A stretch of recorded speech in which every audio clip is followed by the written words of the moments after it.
now recording.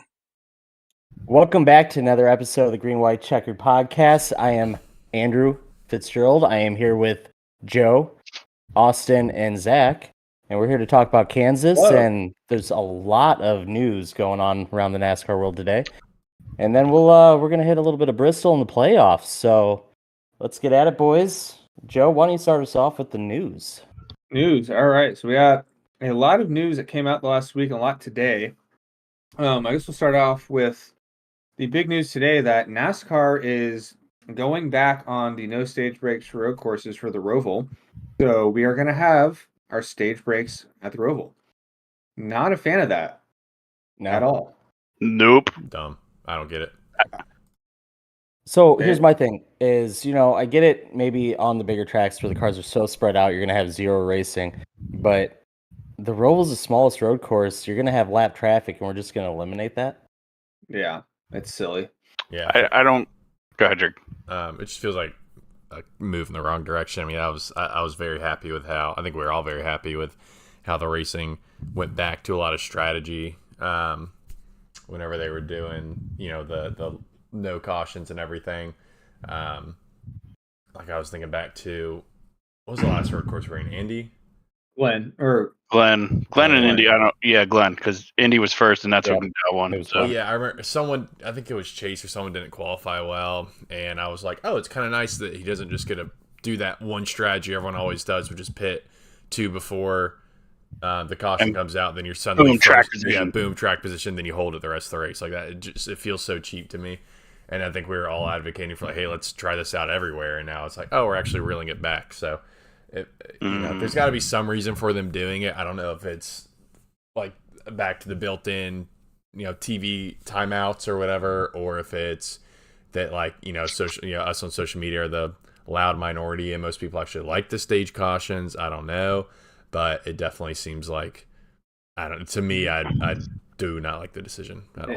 They just want the chaos. I mean, they still took their TV timeouts with the stage breaks the last few road courses, so they just want they want to bring back heartburn turn. But they're kind of contradicting themselves in a way. Like you say that, but then they do this new restart zone where they're going to make everybody run through the chicane. And that's actually going to calm down the restart. So it's sort of like a weird contradiction. Yeah. Because the whole reason why heartburn turn was so crazy was, they always say it on the broadcast 15 times, is that they go into turn one on a restart a lot faster than they do actually on a racing lap because they cut the chicane. So it's like, what do you want? I'm kind of confused here. And it's like, I also don't get it because we had, I'm pretty sure Sonoma, Chicago, and Coda all had multiple cautions, and then you had the Glen and Indy, which I believe only had one each. But they still had a caution. So it's like, you're telling me one more caution in those two races that only had the single caution would have made them somehow better? I just don't buy it. I get restarts, add a bit of excitement and stuff like that, but if your main draw to the race, if the most exciting part of the race is when you stop it to restart it, I don't know. Is that sort of like a self-admission that this car sucks on road courses? I don't know. Yeah, I mean, you had that tweet and that guy replied like, "Oh, the most exciting part of the Roval is the restarts." I mean, I can't necessarily disagree with that because I love being there in person, seeing that restart's the best, especially on a road course where you can't see the whole track. It's like, okay, you're at least seeing that bit of action right there, but it's not worth it to me. It's exciting, but it's such manufactured excitement that. In three corners, it's done. Yeah. Once they single out, it's over with. So it's like, all right, well, why don't we just fire off 3 restarts and then call it a day? Go home. I don't know. I get restarts are exciting, but they shouldn't be the main focus point. It's silly to me. And I think really my biggest problem with it, if you want to bring them back, whatever, our stage is good or bad, that's a whole other discussion. Everybody's gonna have an opinion on it. I hate the idea of doing it in the playoffs while we're already through the season. If you want to do this during the off season, say in 2024, we're going to bring them back and blah, blah, blah. I'll bitch about it then. But to do it going into the playoffs, after we've already run 5 of 6 road courses, that just seems weird. That's I'm going to try to do a football analogy, big sports guy here. That's saying to me, it just seems like you're going to give, you're halfway through your playoffs in football, and you're going to tell each team, all right, we're going to give each team an extra timeout, from here on out for some reason. Like, why? You can alter the game one extra time. Like, I don't know. It doesn't make sense to me why you wouldn't stick with a single format throughout the whole season, at least, especially in your playoffs. Like, I don't know. It's whatever. But that's what makes me more mad. Maybe they go back to it just for the playoffs, hate it, and then switch it back for next season. That's my hope with it. That maybe people complain enough or whatever that they switch it back. But that's at least my hope. Is that one thing I'm happy that they're doing it now and not getting next season. At least we have some hope that they'll switch it back before next season. I mean, I hope they're ready for a bunch of I told you so's, because like as soon as this race is over and they only have the 2 stage cautions, the entire internet is going to go, see, they didn't do nothing. Yeah. Because the race is still going to be the race. Like two staged cautions aren't going to save it. It's just the road course package just isn't great. Yeah. Now, the other thing I was thinking, like, is this sort of like, the pretext of we're going to get rid of more road courses? Are we going to see the Roval go away and go back to the Oval? Did they already say Indy road course is going away? Is that a thing? Or I think it's Bob said unofficially unofficial. Yeah. So I would hope so. That's like the big rumor, right? Is that they're going to cut the Indy road course. So it's like, is Charlotte Roval going to get cut and go back to the Oval? Are we going to see this transition? Which, I don't hate the idea of NASCAR being flexible. Like, I know we got road courses because the Gen 6 sucked on 1.5s, and that's like the entire schedule was 1.5s at one point almost. At least it seemed like it. So, they sort of said, okay, well, road course racing is a little bit better. Let's shift over there. But now road course racing sucks. So, why not be flexible and shift again? Joe, I don't get your hate for the Roval. I feel like every time I bring up the Roval, you're like, yes, get rid of it. Well, I don't. It was good when we had the Gen 6. I mean, I'm with you that I think we could go back to the Oval now, but I don't get. I'm curious as to why you don't like it, especially with Chase's dramatics there every year. I guess I said that in a tone that made it. I don't hate the Roval. Don't get me wrong. It's like the car number. He can't let it go. I love the Roval. Okay. I never said I hated the Roval. I just your tone implied it. That's all I'm saying. Because every time I bring it up, you're like, yes, burn it. But I'm like, oh, come on.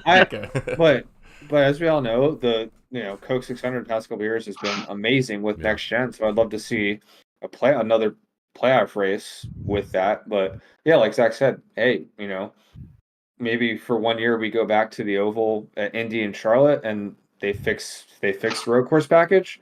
All right, bring one back, like rotate it. I don't know, whatever. But no, I agree, and I'm with you. And like I said, I agree. I think I would love to see it go back. And I think that's something that I mentioned this a few weeks ago, that the NASCAR schedule is a lot more fluid than I think I've realized before, where they can just kind of make changes like that.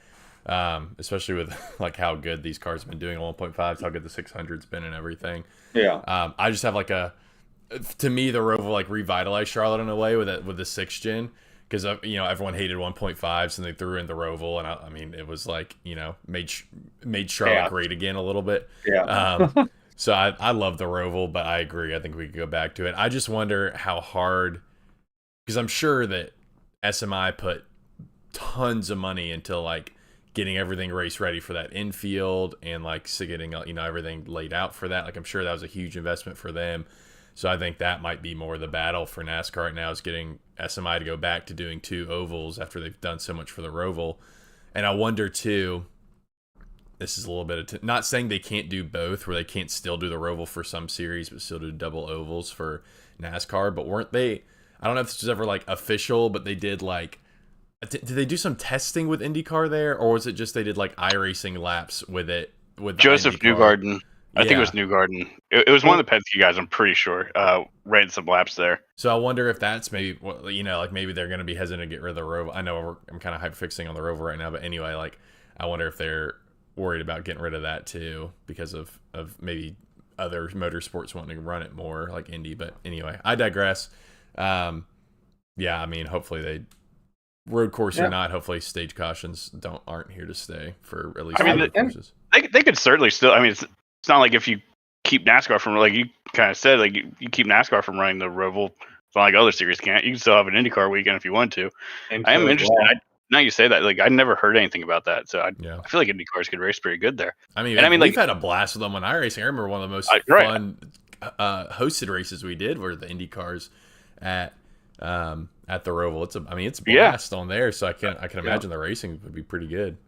And I mean, like, just from like the iRacing perspective, I really do enjoy driving the Roval. Like, it's a fun little road course, even though it isn't a parking lot. Like, it's tight and technical, and it's pretty fun. I enjoy it. But it's just I don't know. I like the idea of being flexible, and right now we have a great 1.5 mile package, so let's take advantage of that and jump back on the big track. And if something changes, we can be flexible again and jump back on the road course. Who knows? Yep. So I don't know.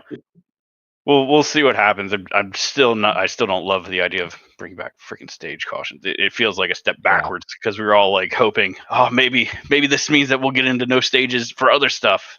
Yeah. I think the thing that we need to happen is Chase Elliott to get wrecked on one of these stage restarts, and finally all the fans, because I mean it's them. No, you guys are like the loud majority. That anything happens that's negative for like Chase or something like that, you guys get out there and like, oh, this is horrible, NASCAR bad, blah.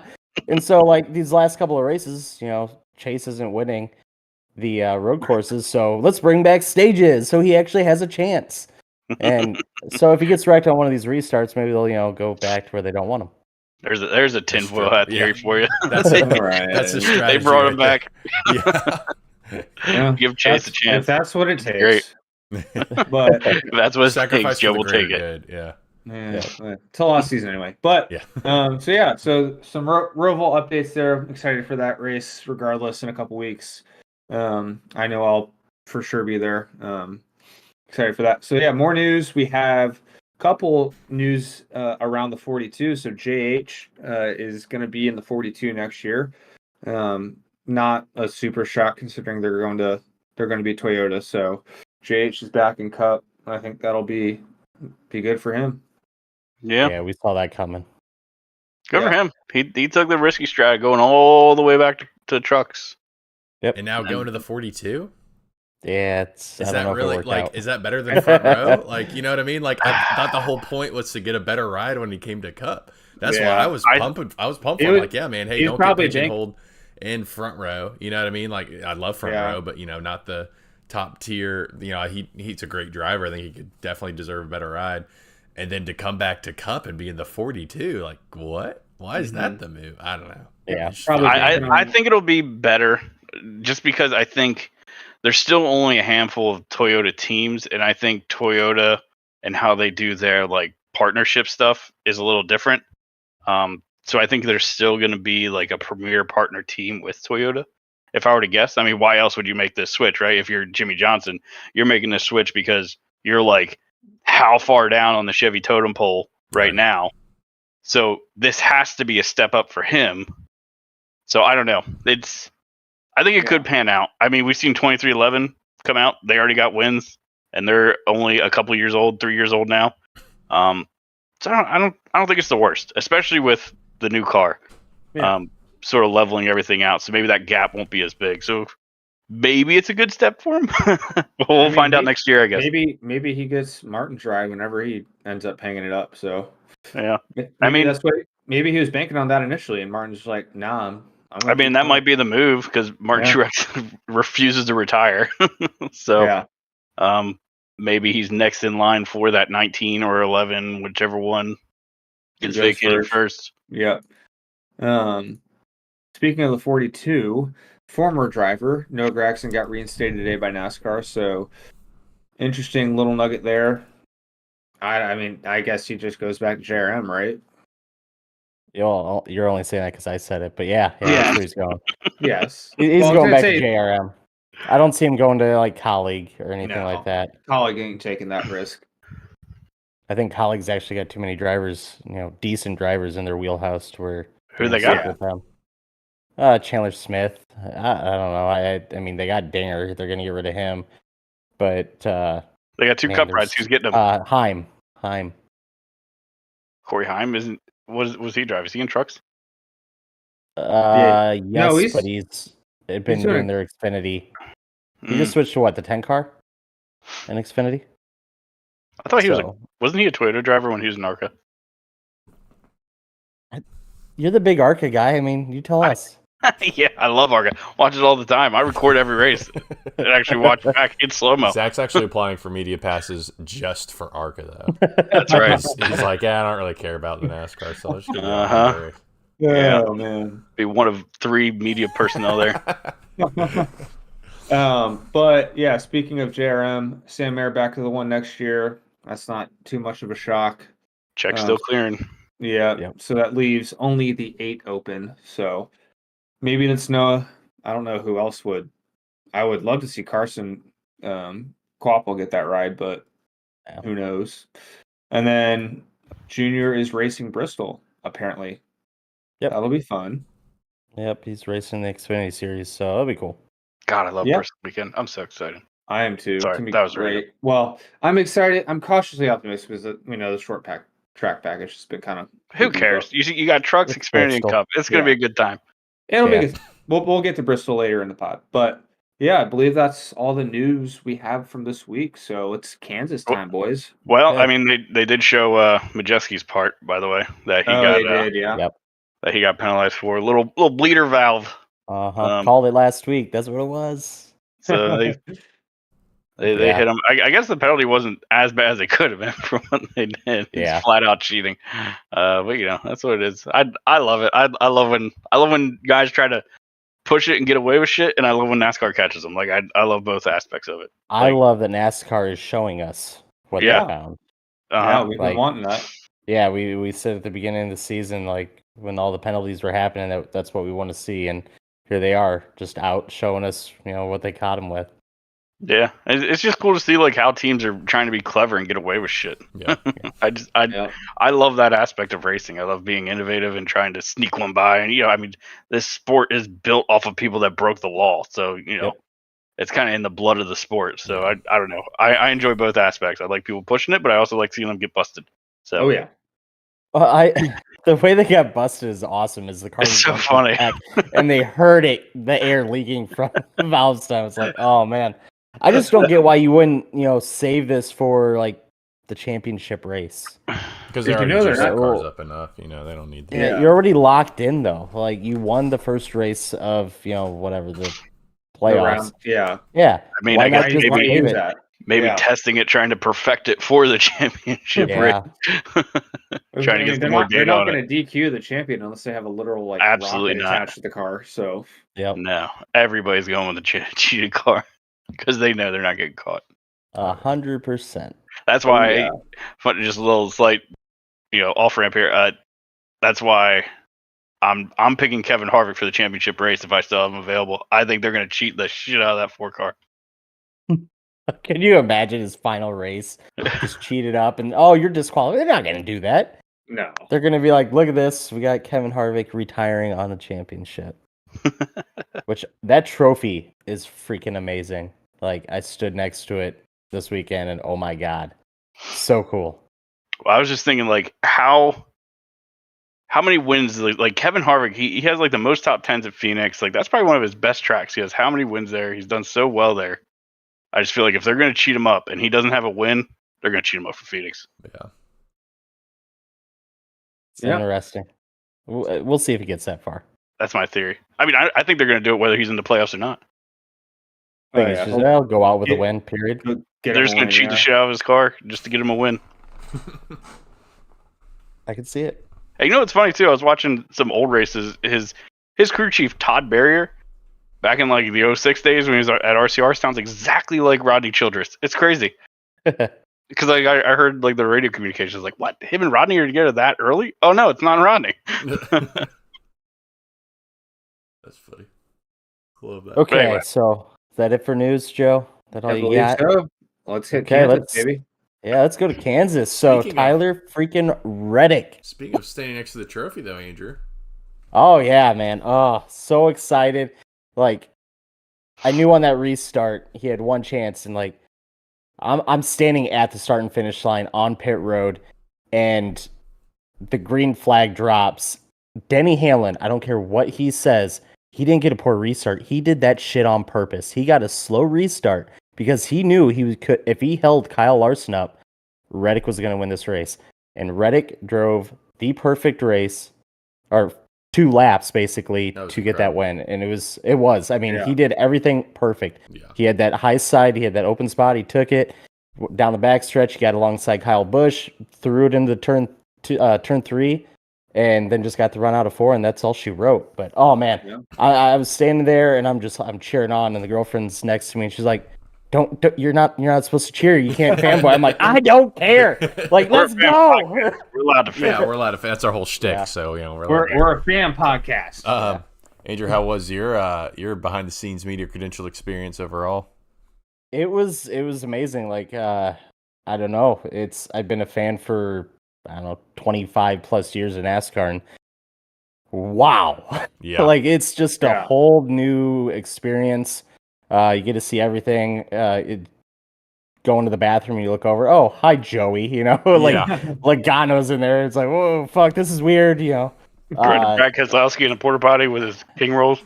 Yeah, yeah. It's just so awkward. Like, you're next to these guys that you see on TV all the time, and like, listen to the Gluck podcast where he's talking about being in a secret room inside the media center. I was right there next to him when he was asking Matt if there was a room that he could do the podcast in, and Matt's like, I think I got this room over here. We'll see. And like, it's just like, hey, I was there for that. Yeah, it's cool. And it's just so weird just looking over and seeing all these people that they're big NASCAR names. Yeah. Wild experience. I don't know if you noticed this, but this is something I meant to bring up last week. But there's like a clear pecking order walking around like the pits. Like, kind of how people move out of the way. Like, obviously first and highest on the totem pole is the guys in fire suits or like the team shirts, like, clearly working for the team. Then second is media people with the vests or cameras or whatever. And then third is just the regular hot passes. So you're like walking through pits and people are like moving out of the way for you. And you're just like, I'm really not that important, but thank you. I feel really cool right now. I'm royalty now. Yeah, exactly. Yeah. It's just like the funniest. It's the weirdest feeling, but it's like so cool. You're like, what? Like, how do we have this? Pretty much. Move out of the way. We have 20 listeners a week. Yeah. Well, and it's like, so I guess my first experience with this was on Saturday during pre-race. We're sitting there, we're on pit road or whatever, and they say before or the end of the national anthem, you're supposed to get over the wall. So again, there's these 2 spots right at start finish line that media and that can get right up on the wall. So we hop over there, and there's just a shit ton of people in these 2 spots. And girlfriend's like, oh, there's too many people here. And then in come the officials with these metal gates and cones, and they're like, everybody back, and like, we kind of look at them. And they're like, you're good. And like, they kick everybody out. It's just me and the girlfriend there. It's like, peasants. I'm better than you. It's such a cool feeling. That was like one of the coolest things for us, was just being like feeling really official. So I'm glad you got that same feeling. The one that really got me, and I don't know if you guys had this at Darlington, the red carpet. Did you have that? They mentioned it, but I never saw it. Yeah, we never really went near it. We stood where we thought they were coming out of, but like only a few drivers came out of there. It was big drivers, but like we never actually saw a real red carpet or anything. Yeah, so at Kansas, they have it really set up really cool for the fans, where you have garages on both sides, then the media center's in the middle, and then there's this fence with like a cutout that's this big, so you can like hand drivers stuff to sign, and the drivers will walk up to the fence, sign stuff. It's really cool. But they had a red carpet go from this fenced-in area to the media center, then from the media center to the pits, right? So the drivers would walk in, do a quick interview, walk out. And for like hour and a half before the race, there's, alongside the red carpet, just hundreds of fans. And so you're walking down this red carpet, and it's just like, yeah, look at me.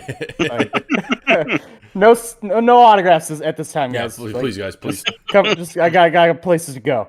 But I don't know. It's a whole nother experience. It was really amazing. I'm way too out of shape to be doing it. I think, oh, dude. Yeah. 3 days we walked.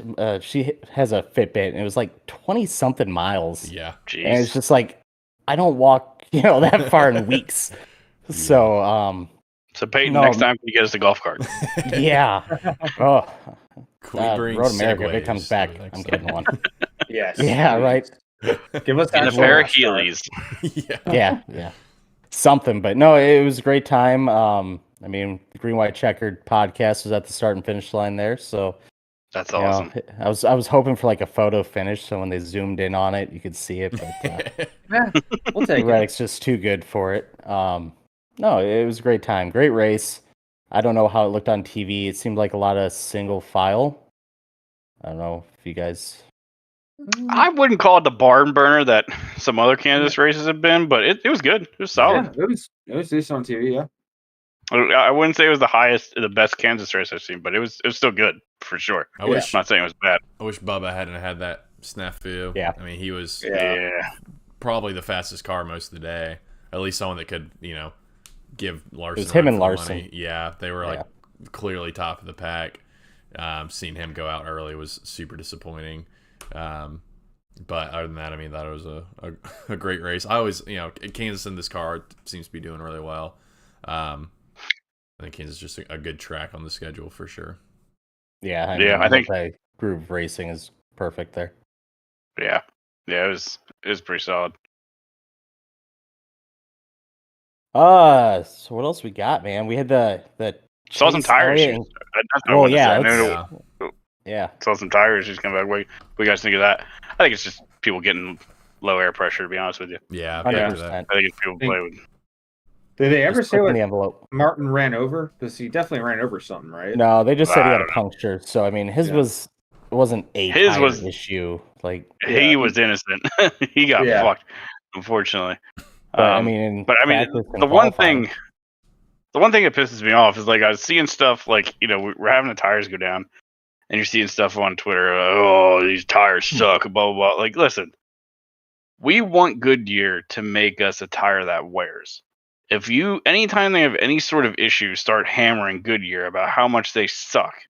They are going to make tires that are harder than diamonds because they don't want the negative publicity of Goodyear makes a shitty tire. So like, I think we have to give them a little bit of grace when we see tire issues and I don't know. I just don't like. I want Goodyear to feel comfortable in experimenting with softer compounds and different stuff, to get us a tire that wears. I don't want to see them get hammered every time that we have tire issues. It drives me nuts. Yeah. And in some cases, I think it's not even Goodyear's fault. Like I don't think this was Goodyear's fault. Any of them. I think they were all teams pushing the limit. Because they all know how much speed's there. Yeah. Yeah. I think so. Yeah, especially at this point, into the playoffs and everything, guys trying to do anything they can to get the edge. I definitely would put a lot of it on that. Maybe just running too hard. Like maybe that was some of the issues too. They're just pushing the tires too hard. But I don't know. To me, it feels more like kind of the same issues we were facing like early on with this tire. Guys just pushing it too much. Yeah, it reminded me a lot like last year, but not as bad. So I think they learned their lesson, but just pushing it a little bit too far still. Mm-hmm. Yeah, absolutely. So we had a little bit of a Hendrick feud again.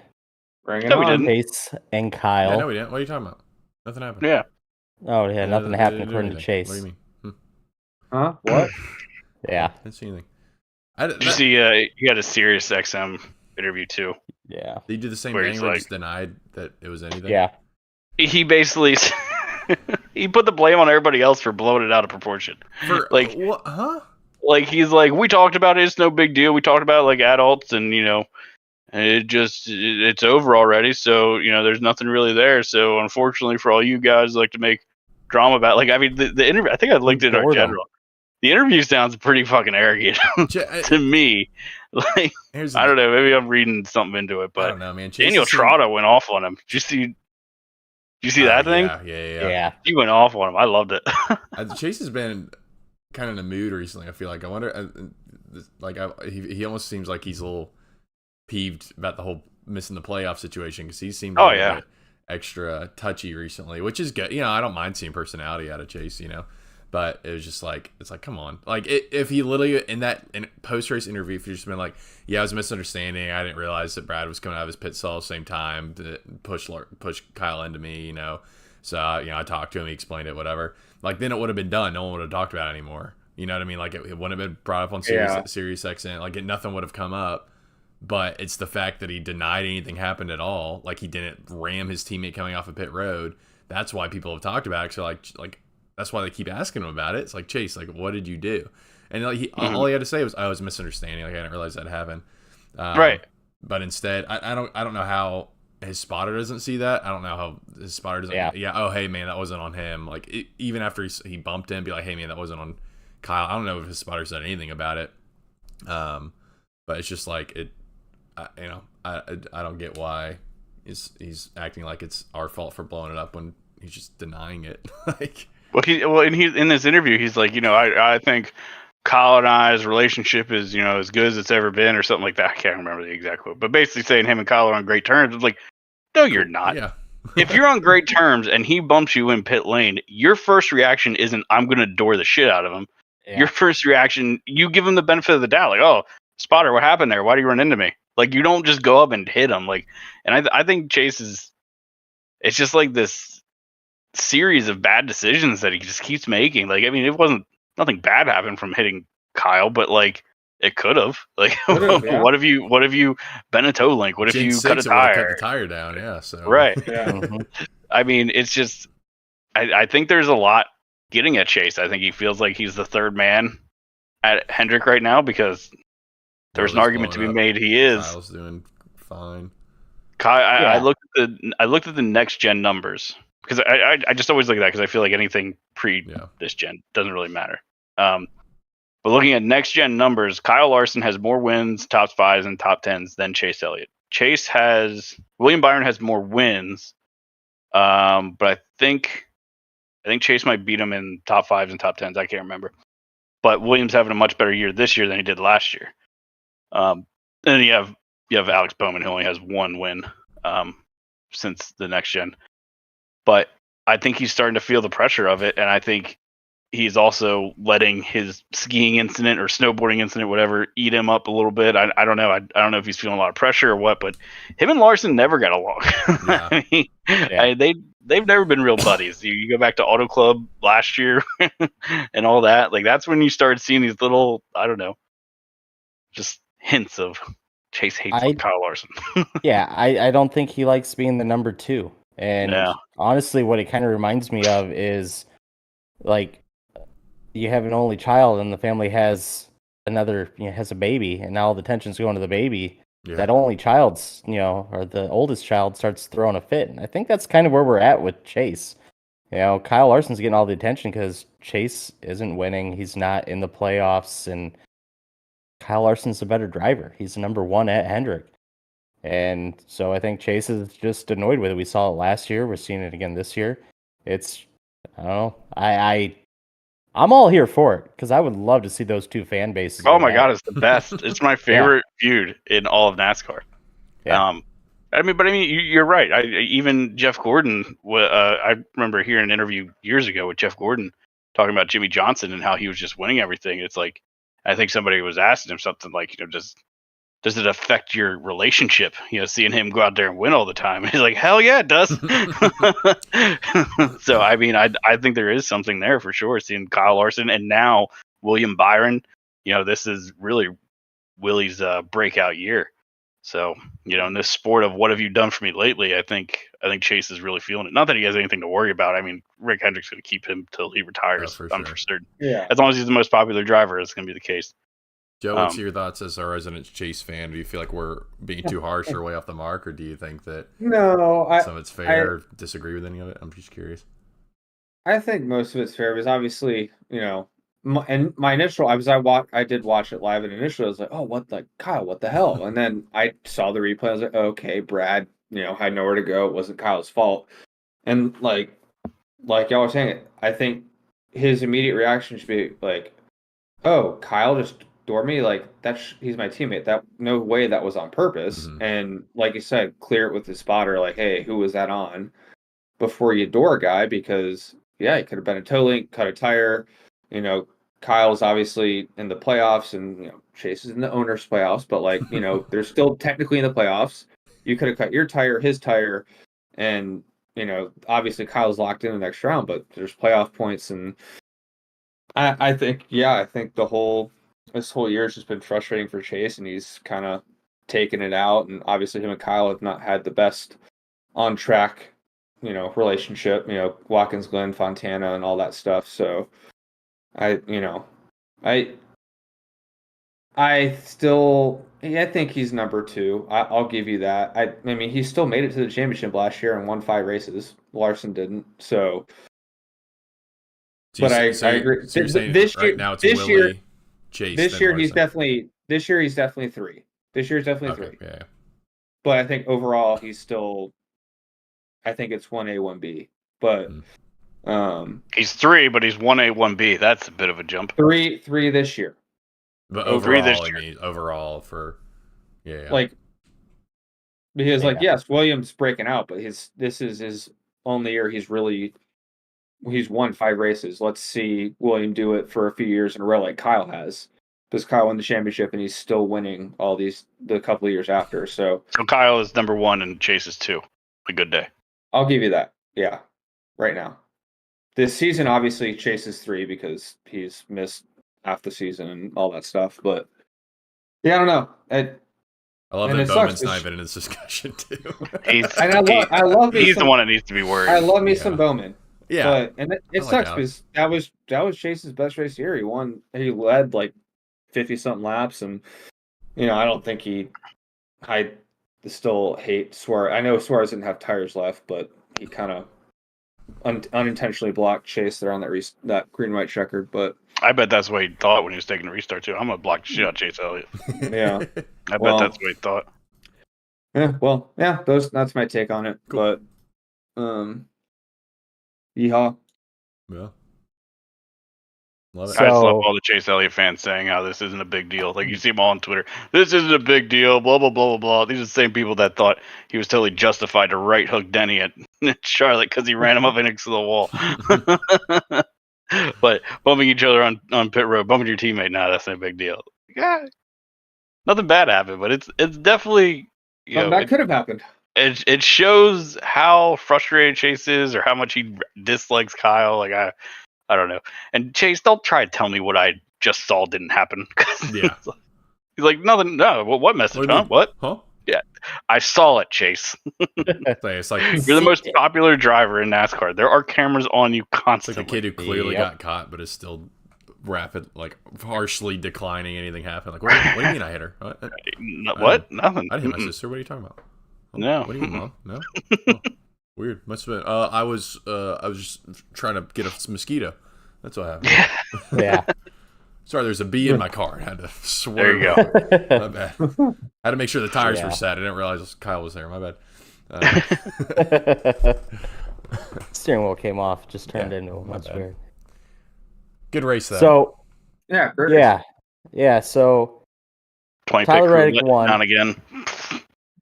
Throw that out there. Yeah. That was a problem. Was the pit crew 2 or 3 times? I mean, so Tyler Reddick wins, but he led 1 lap, and that was the finish. The one that matters. Yeah, it's the one that matters. Denny Hamlin kind of dominated the first stage. Then Kyle Larson kind of took over. Denny Hamlin came back. Then we had Brad Kay up there. That was kind of a surprise. I know, at least in the media center, when they were asking all the drivers questions on Saturday after qualifying, they asked Brad why RFK was struggling. Because in practice and qualifying, they did not do well. But Buescher and Brad were up there, I don't know, middle of stage 2. We saw Buescher have a flat tire. He was the reason for the green-white checkered, right? I think that was what that was. But, RFK still running pretty strong. Yeah. Yeah. Been cool to see them run well. Mm-hmm. Yeah. Christopher was, top 10 all day until he wrecked out, so. Yep. Yeah, he was top 5 for a little bit. I was kind of surprised in one of the restarts. I'm like, it's Buescher pushing Brad. What the hell's going on? Like, did not see that happening. But no, they ran strong. I don't know. I think I missed what happened to them. I'm not sure why they both kind of fell back. If it was a restart or what, but obviously Buescher with the flat tire. Yeah. Got anything else for the Cup race? I don't think so. No. Pretty much Okay, it, yeah. I'm going to throw one thing in. So we have the NBC flub of the week or Fox flub of the week, where we always talk about it. This week we had the me flub of the week.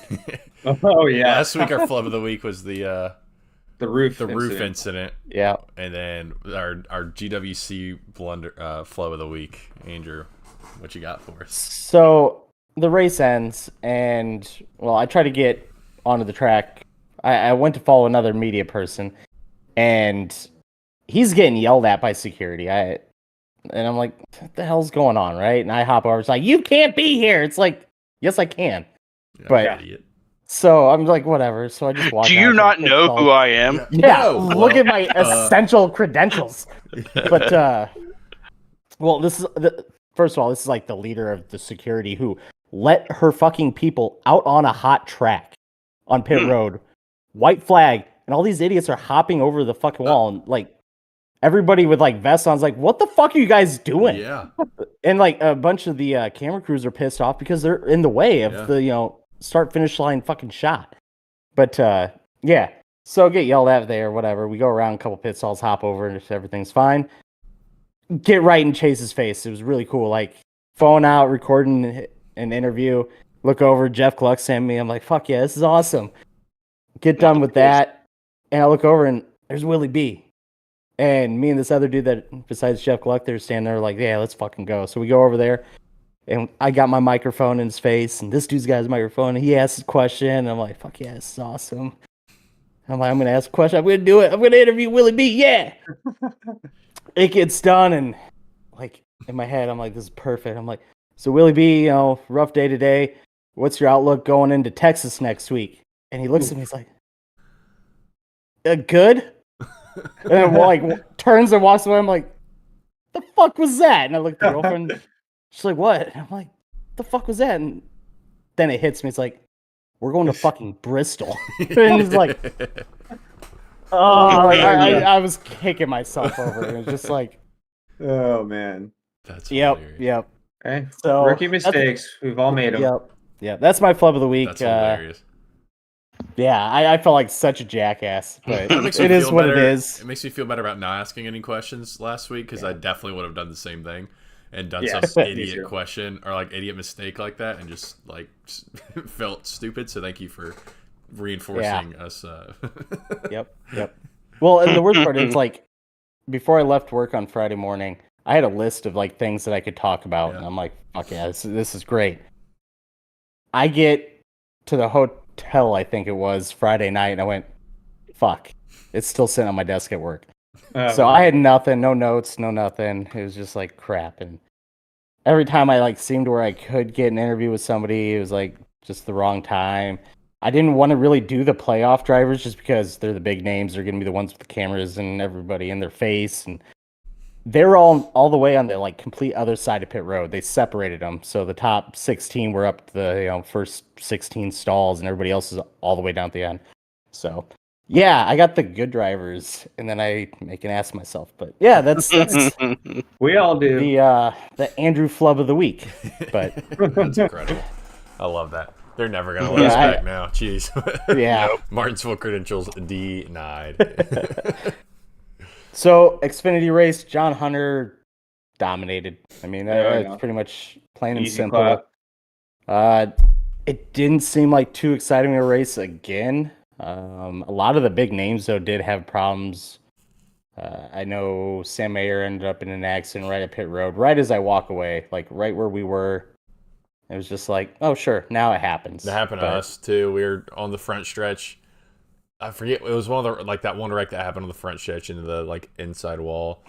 And me and Joe just walked away from empty pit stall there. Yep.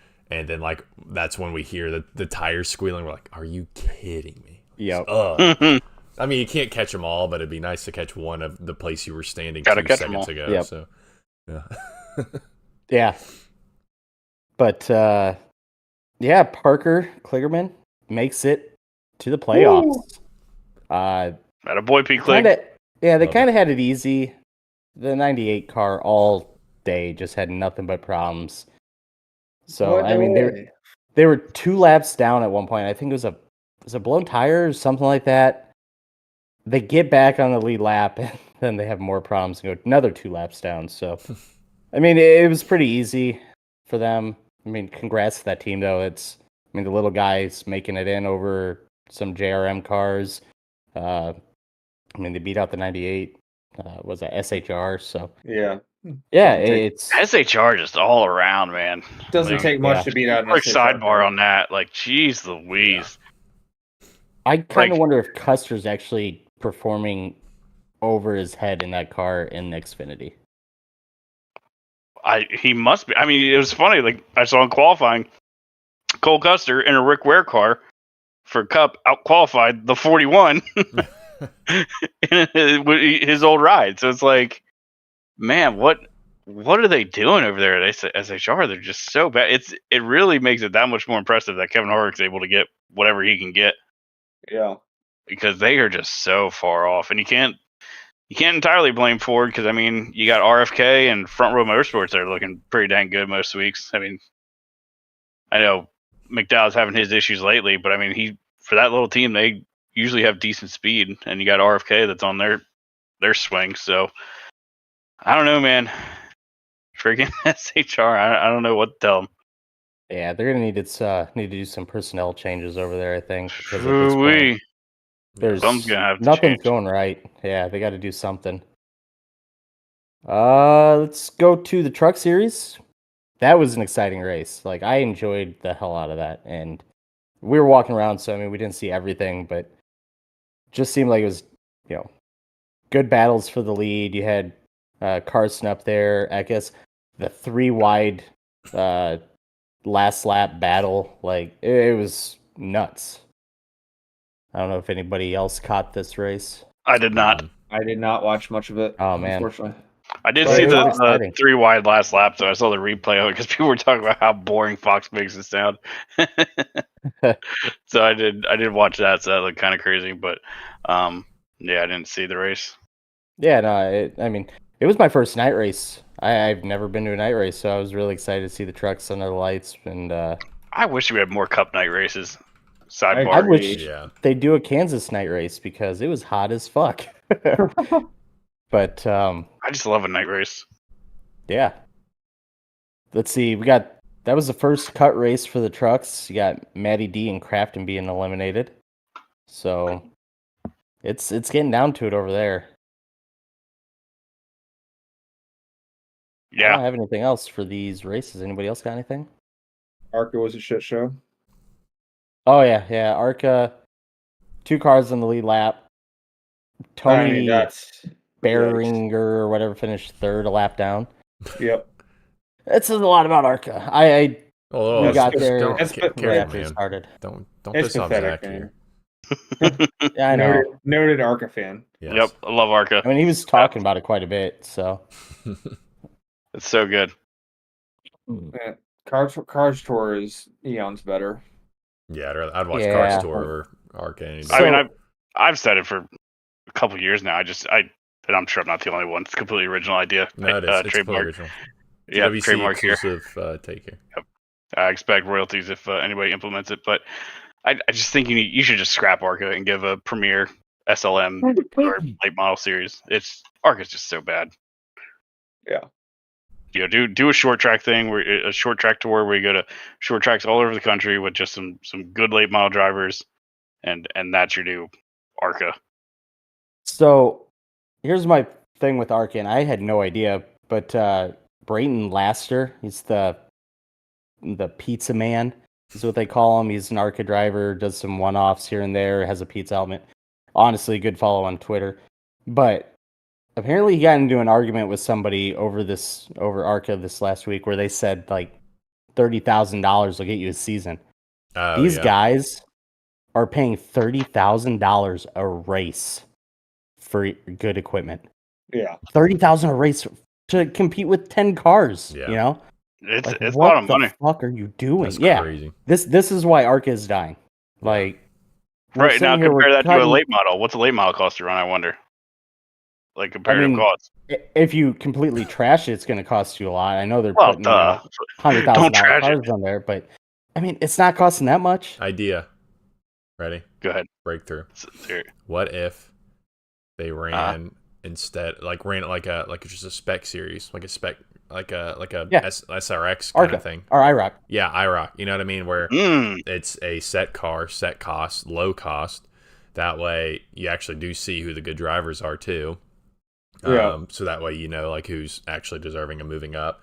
I mean, I guess you don't get the sponsorship base that maybe you work on an ARCA, but I mean, you can still get that and like still fund, I don't know, travel or whatever, you know, something, fund something. But I mean, I think that at least like, I guess fund the cost to get the team or whatever. But I think that'd be a good way to do it. It's kind of funny you say that. Yeah. Because like you think about it, it's like, that's what this Gen 7 car should have been for, right? Like the whole idea of making like a spec series, you're right. You would want to cut the costs out of your lower series and make it more about driver versus driver. Mm-hmm. Yeah. Interesting. Yeah. I never thought of that. Yeah, like make it a SRX where I don't know, maybe the team like ARCA provides, maybe not ARCA provides the cars, but the teams are still paying for the charter or whatever it is, but you know, even like they pay for the repairs, they wreck it or something, I guess. But I don't know, just something to make it more fair, at least something to make the series actually competitive and not just one or two cars winning every week and costing $30,000 a race. Just ridiculous. Yeah. I mean, that's just an idea. You model it off of whatever, you know, that Indy Next does, or I mean, even Formula 2, like they're all spec car, I believe. You know, model it however they do it. You do something similar for ARCA, just like this stamped out car. You have a manufacturer that builds all the cars, and if you want to be a team, you buy a charter or however they do it, and you buy the car, you're ready to go racing. Yeah. I mean, obviously you need some like qualifications, licensings, and all that nonsense, but we're buying a car, boys. Yeah. That's it. 4-driver rotation right here. I run a 2.4 SOF in iRacing. We're good to go. I just find it funny that we're sitting here with the Cup Series, you know, the top tier everything, and we're like, oh, we need to cut costs here. But then we got the lowest series where they're just like, all the money, let's buy all the things. And I don't know. Yeah. I honestly, a spec series would be perfect. I mean, honestly, look at the Miatas. Those are some awesome races. Incredible races. They are. Yeah. See, the Miata is what makes me think like we get so hung up on horsepower. It's not horsepower that matters. It's all about the power to grip ratio. Yeah. Because you look, Miatas demonstrate that perfectly. Like they're like what 150 horsepower motor or something like that.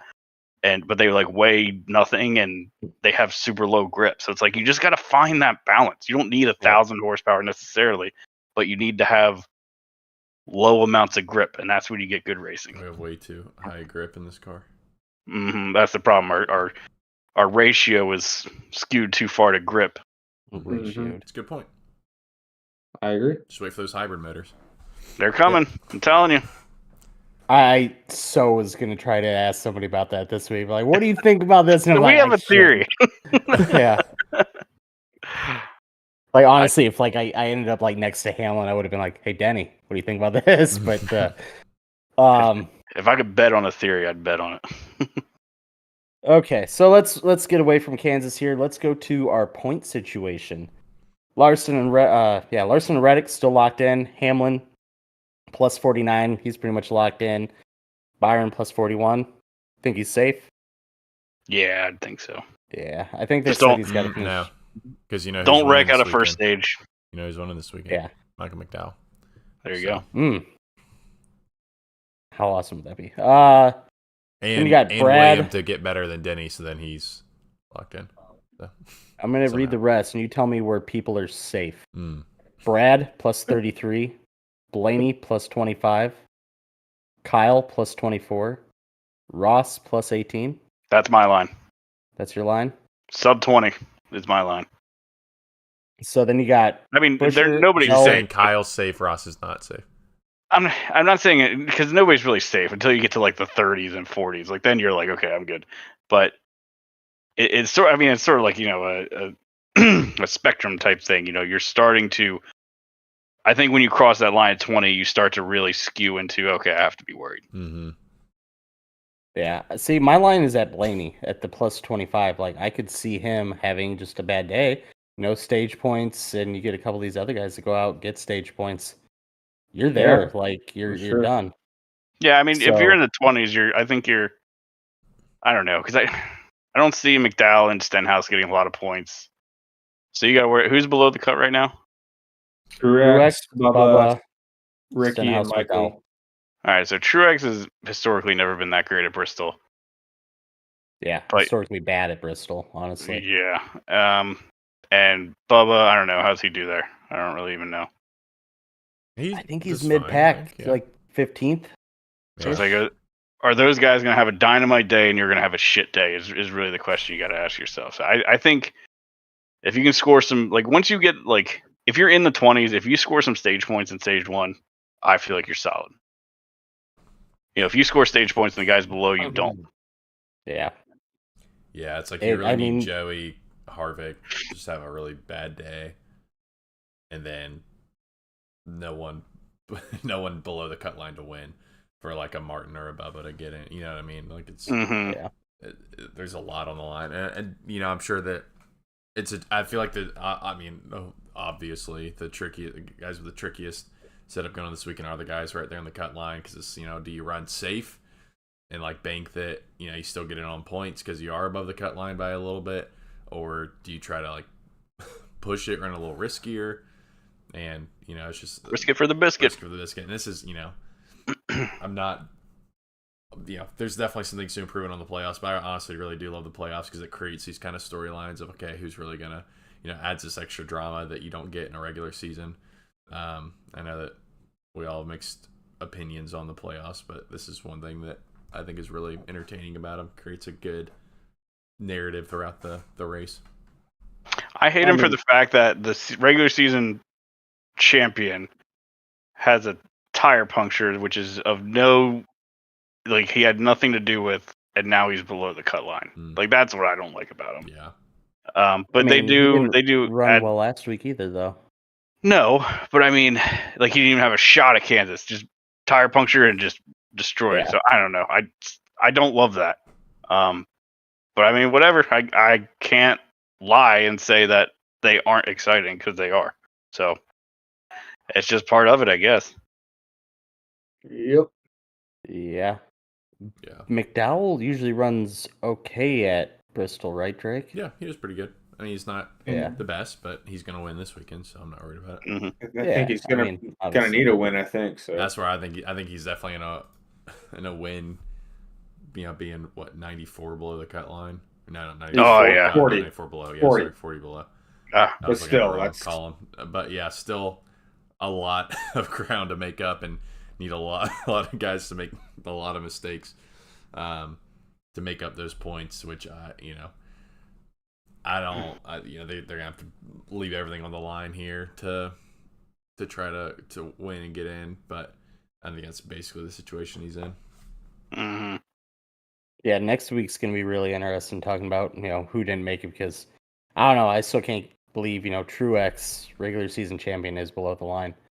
Yeah. So it's going to be interesting. I mean, Bristol to finish the round is really But even the schedule is awesome for the playoffs, right? Yeah. So you got Daytona at the end of the season. Anybody can get in, you know. And then you go to just some quality tracks for the first 3 races.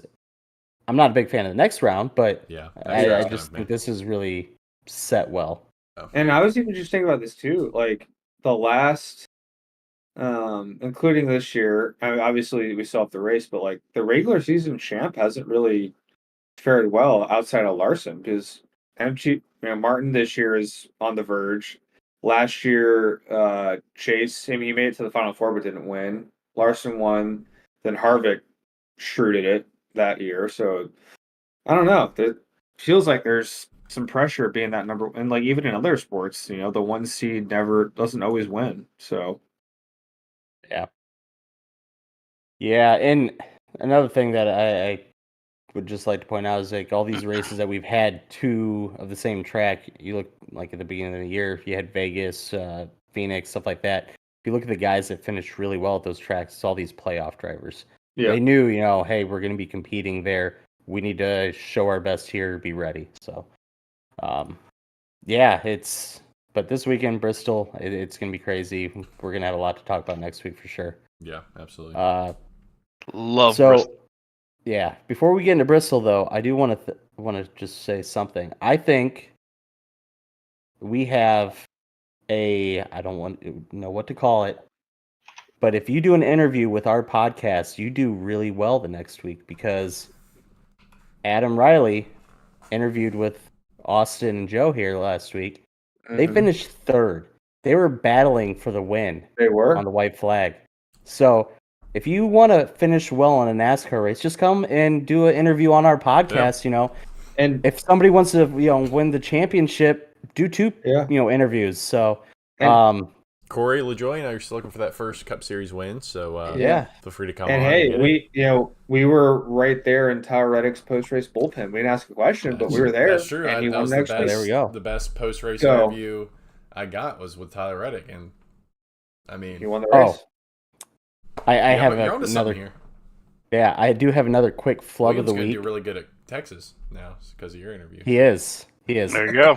Sorry, go ahead. Another flub of the week would be Tyler Reddick's pit crew trying to eat ribs in the victory lane. They dropped the whole rack on the floor. Oh no! So if you watch the video where Tyler's eating it, you hear everybody go, "Oh!" It's because they dropped it. It was just like, "Oh, damn!" Wow. But yeah, that's another flub. But just something kind of behind the scenes. All right, so Bristol, what are you guys predicting here? Do you think playoff driver's going to win? You think it's going to be interesting? Non-playoff driver for this one. There's always, it feels like the past few years, there's always, not Bristol specifically, obviously Busher last year, but just always feels like a non-playoff guy sneaks one in there. So I'll go with non-playoff. All right. But I hope it's a great race. The short tracks this year have been kind of meh, but we'll see. Yeah, I'm that's what I'm hoping for. I'm just hoping for a good race. Yeah, absolutely. Hope all teams have fun. It'll be a good race because I am getting some wings, I'm getting some pizza, and I'm getting probably some whiskey. So it's gonna be a great race. Hey, come on! Is that Saturday night or Sunday night? Saturday night. So I'll be getting back into town from Boone just in time for the race. Perfect. I might have to do. Oh, we lost Zach. But no, it should be a good time. Did we lose Zach? He's still in chat. All right, but let's keep going. Yeah.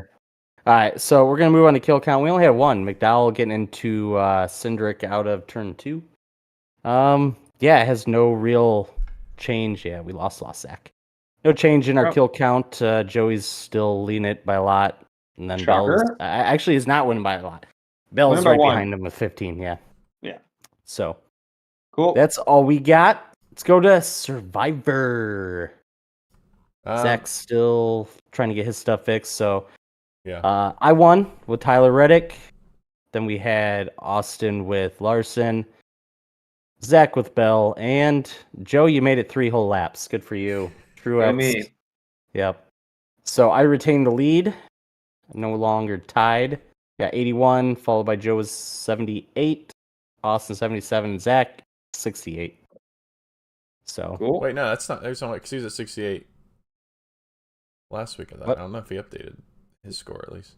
Because remember, he only needed 1 point. It auto updates, or maybe he needed 3 points to be at 69. Nice. Oh, yeah. Anyway, cool. So I get the first pick. Yeah, Joe. Am I back? Pick. Yep. Oh, he's back. Yeah, you're back. Gotcha. I wiggled my webcam wire and Discord just completely died. Cool. So okay. Well, don't do that. My survivor pick, Chris Busher, obviously won last year, and RFK is strong right now. What are we doing? Survivor pick? Yep. Yeah. Yep. Okay. You're up. Who do I want? Who'd you pick? Busher? Yeah. Mega Busher. I'm gonna go with Elliott. Why not? I like the pick. Case, huh? Okay. I have no logic or reasoning. I just don't know who else to pick. You just want to finish and the back. Yeah. Uh-huh. Burner pick. Yeah. Good One call. of these races, NASCAR is bound to skew it so Chase You're wins. just trying to you're just trying to get your 1 That's point. what the Roval's for. Yeah, you're just trying to get your 1 point so that you can hit 69 this week. That's really what you're doing. That's it. Yeah. And then if I hit 69, I'm done for Forfeit. this season. Yeah, that's fair. Just done. I'm gonna do Christopher Bell. Always runs. Oh, you fucking suck. Bell is Yeah. very good. That was gonna be my pick. Yeah, no. Oh, I liked the Busher pick. That was gonna be there, and I was like, no, I'm going Bell.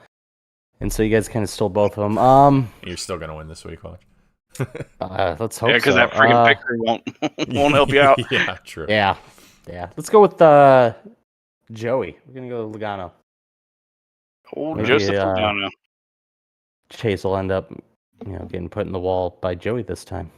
I think he did say that the short tracks kind of hide Ford's disadvantages, so we'll see how he does. Of course, What? It's gonna be Brad. Just watch. It's gonna be Brad. what, Brad no. winning? Yeah. Then why don't you pick him if you're so confident? Oh yeah, we're going Brad. Let's change it up. God damn it! I gotta I'm switch calling my the turn. shot. Call my shot. Alright, But I you like got it. You can't say I'm gonna pick this guy, but this guy's gonna win. Yep. Nope. I'll call my shot. Well, OnlyFans. Babe Ruth over here. There we go. We got a good one. I like this one. Leroy writes in to us. Leroy. Pick a movie, keep one actor, and replace the rest with Muppets. Ooh. I got one. Go ahead. What you got? I'm going with Scarface, and the actor I am keeping is the guy that gets cut up in the bathtub. Everyone So else it's is just a Muppet. But So that just guy. all Muppets just cutting some guy up in the bathtub with a chainsaw. Oh, that's good. Anybody else got one? Mm. Ooh. Something that would be funny. I don't know how funny, but if I don't want to spoil the movie though, but Fight Club. But keep Edward Norton. So would Brad Pitt be a Muppet or he'd be a Muppet? Ed Norton's the only. Yeah, that's exactly. It's like, but anyway, again, I'm not gonna spoil the movie. It's only been out for 30 years, so I don't want to spoil it. This one's a very niche. I think Austin gets this content, but Division III football's finest. Keep Andy Dick and everything else is Muppets. I think that would be hilarious. I am going with John Wick. I'm keeping, Keanu. Yeah. And he's just going around killing a bunch of Muppets. I'd be all in on that. The other one, I think somebody might have mentioned this one, but Saving Private Ryan. I just want to see the opening scene. The opening scene running up the beach. Gosh, but Ryan's the only Yeah. human. Well, not Ryan, Tom Hanks. Tom Hanks. Yeah. But That's all a these great question. Muppets I get feel like some other good answers we're not thinking of. I had Jack one that I Ryan. was thinking of Pulp Fiction. Oh yeah. Oppenheimer. Shawshank. Yeah. Pulp Fiction would be funny. Oh Any man, movie. it's Top Gun, but Tom Cruise is the only. Bunch of Muppets flying F-16s. Any war movie to me would be hilarious. so Like, I wouldn't be able to Black stop Hawk Down. laughing. Zero, Man, like Zero Dark 30. Blair Witch Project. yeah. Oh god, that'd be awesome. What Just Split? a horror movie. Split. Horror but, like, movies work so well. Oh, so well. Imagine Oh, the Human Saw. Centipede. Saw. Billy the puppet though is the only thing that's not changed. He's Human got a Centipede. Muppet sawing his leg off. Oh my god. Oh gosh, but only one of the humans. Only one of the parts of the centipede is human. The others are Muppets. Whiplash, but only the drummer is the human, and the guy screaming at him the whole time is a Muppet. That'd be good. But the clown's a Muppet. Ooh. What about like Twilight? They're just all a bunch of what's the Dracula from the Muppets? Just a bunch of him running around. American Psycho, but The Christian Count. Bale's a human. Trying to think of like Oh man. I don't know. This is two We non could PG go for the we could go podcast. all night. Yeah. I know there's like, so many good doing ones. like a raunchy kind of movie. All Muppets. Oh, it's a great question. Like you said, we could go on all night just thinking of funny stuff. Fast and Furious. Anyway, okay. There you go. Yeah, I think we're gonna wrap things up. Oh man, Fast and Furious, I would enjoy the hell out of that. That'd be so funny. Rest in peace, Paul Walker. R.I.P. Forward out. Fun fact: Yeah. I watched my first for the first time I ever watched the original Fast and Furious. The first time ever? First time ever on a plane flight. When? Like a few weeks ago. Or was it Oh my What? God. That's the only one I've ever seen. Never seen another one. I tried to watch and Zach's camera's off again. We lost he's him back. again. Oh, Yeah, I'm still here. Oh, there you go. hello. I tried to watch Too Fast, Too Furious the other night, Yeah. and we were on vacation, but That's a bit weaker. Yeah. it's a what?